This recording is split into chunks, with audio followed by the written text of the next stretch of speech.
François Delarosière, bonjour. Bonjour. Donc vous êtes directeur artistique de la compagnie La Machine, une compagnie qui a fait connaître Nantes bien au-delà de la région à travers ses fameuses créations, ces machines impressionnantes.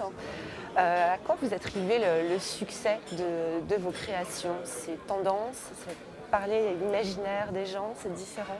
Je ne pense pas que ce soit une question de tendance, puisqu'on est un peu les seuls à fabriquer ce type d'objet en plein cœur de la ville. Je crois que c'est le projet lui-même qui est un projet au service du citoyen, au service du développement urbain, qui accompagne le mouvement de la ville et qui crée des pratiques, des échanges entre les gens, qui pousse un public à aller sur un site qui est en train de se développer de façon urbanistique.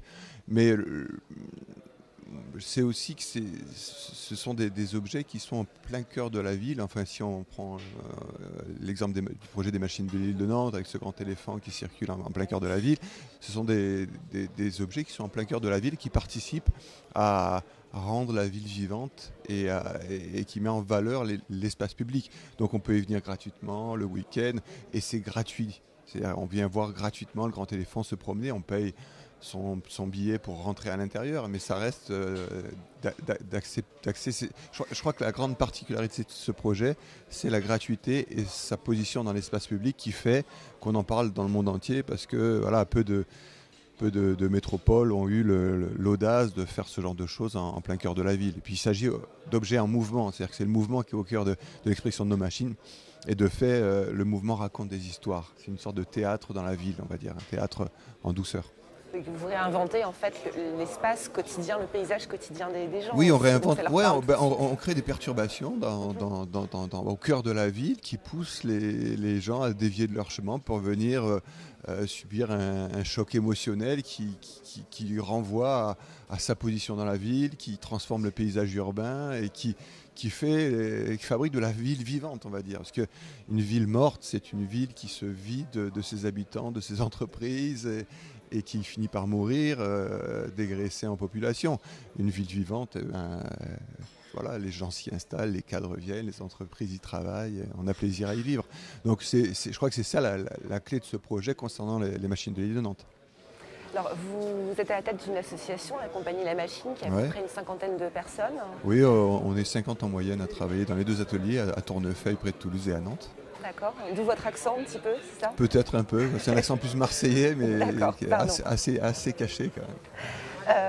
Est-ce que c'est comme un petit peu gérer une entreprise, être à la tête d'une association? Bien sûr, c'est exact. C'est une entreprise, hein, c'est une entreprise humaine, c'est une entreprise des idées, des savoir-faire, et on met en mouvement une matière humaine, une matière intellectuelle, une matière sensible et une matière du bois, de l'acier qu'on travaille et qu'on façonne. Tout ça, ça s'organise exactement comme une entreprise. C'est-à-dire on paye des impôts, de la TVA, on fait des appels d'offres pour les achats de matières, on optimise la production, on travaille exactement comme une entreprise.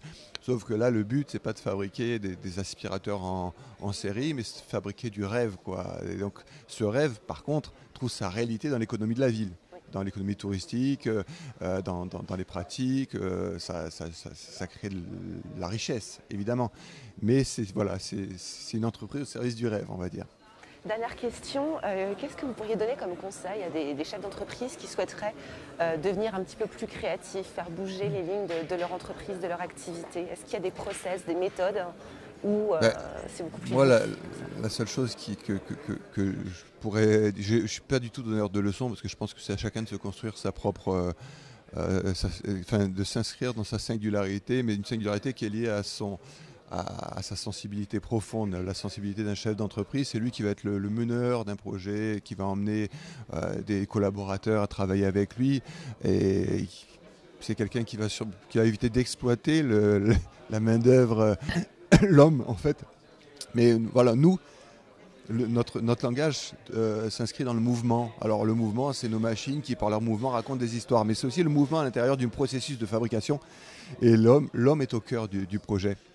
Il faut se mettre en mouvement en permanence et surtout travailler avec les autres. Parce que c'est le partage d'idées, le partage de savoir-faire, de sensibilité qui va faire naître un projet qui va dépasser ce qu'on aurait pu faire seul. Mais moi je pense que voilà, le chef d'entreprise, il est initiateur, il lance une dynamique dont doivent se saisir les collaborateurs. Moi je crois que c'est comme ça qu'il faut travailler, il faut mettre l'humain, la relation humaine au cœur du projet d'entreprise. Sinon, ça ne marche pas. Ça marche pas. On en finira sur cette belle phrase. Voilà. Merci beaucoup à vous.